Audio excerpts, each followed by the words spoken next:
Chapter 2, Incendiary, the Fire Elemental Series by Joaquina Lamalino. Just as she'd feared, the strong fingers belonged to one of the guards. The guard spun her around and pressed a blade to her throat. She didn't know his name, but she'd seen him before as he made his patrols. He was a few years older than her, and she'd always thought he was attractive in a cocky way. If you ignored his personality, he was just about all a girl could want. He was tall, and his giant muscles were, well, gorgeous. Normally he was everything she would have gone for, but now he was blocking her only chance of escape. You're out awful early. Yes, I was just so excited I couldn't sleep. Today's your testing day, isn't it? Yes? It's pretty exciting. I remember my testing day. I tested soldier, which is exactly what I wanted. But then you girls aren't being tested for apprenticeships, are you? Amber hoped he'd mistake her flushed cheeks for nervous jitters, and she ducked her head down, hoping she looked demure. While the boys tested into apprenticeships, the girls were placed into a sort of courtship period with potential mates. Until the fire magic had begun manifesting, getting married was all she could think about.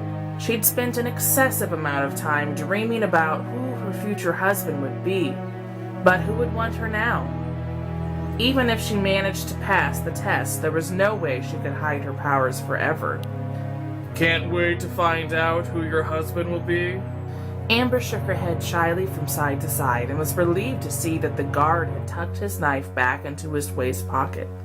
The first rays of the early morning light were beginning to appear, and Amber knew it was now or never. "Have you been granted a wife yet?" she asked coyly as she trailed her fingers down his arm.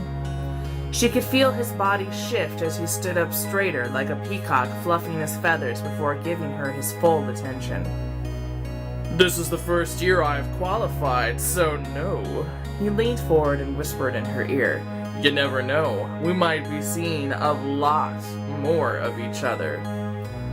She waited until he'd started to lean in for a kiss before grabbing his knife out of its sheath. She brought her heel down on his foot as hard as she could and kicked him again in the shin before taking off at full speed toward the gate. She could only pray that it wasn't locked. The door was unlocked, but the latch was old and half rusted, so she lost precious seconds as she wrestled to get it open. She tore through the opening, but she could hear the unmistakable sound of his footsteps gaining on her, and his labored breathing was broken only by his grunted curses. She reached the edge of the forest, but he was too close for her to hide. She had to do something to slow him down, and the only idea she had was insane, but she did it anyway. She stopped running and spun around to face him, holding up her hands with the palms facing out. "Stop!" Amber shouted. That wasn't very nice. He spat as he continued menacingly toward her. Amber tried to call the fire into her hands, but it wouldn't come. With every second that ticked by, he drew closer, and Amber inched backward slowly, straining and trying to force the fire into her hands. She'd never tried to call it on purpose before. She'd only ever tried to shut it off. The back of her shoe snagged on a rock, and she fell back hard with a thud. He stood over her and leered before squatting down on the ground next to her. She tried to stand, but her legs were all tangled up in her heavy skirts.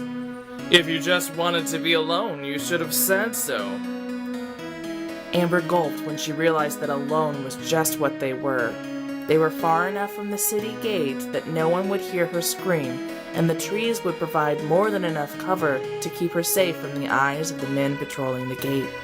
An instinctual terror began to fill her limbs as a new fear replaced that of escaping the city. She was old enough to know what this man intended, and she wanted no part of it.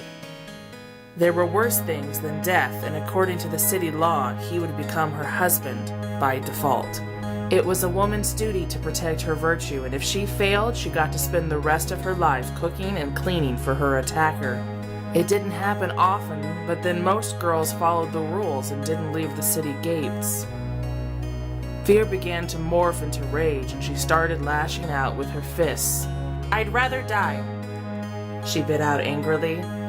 and then she could feel the searing heat filling her palms, warming her yet somehow not burning the flesh of her hands. His eyes grew big as he noticed the fire. "That's not possible," he stammered. "Magic is forbidden!" She leaned towards him, trying to appear confident. But with every passing second, she feared the flames would go out. She'd never been able to maintain the fire for this long before.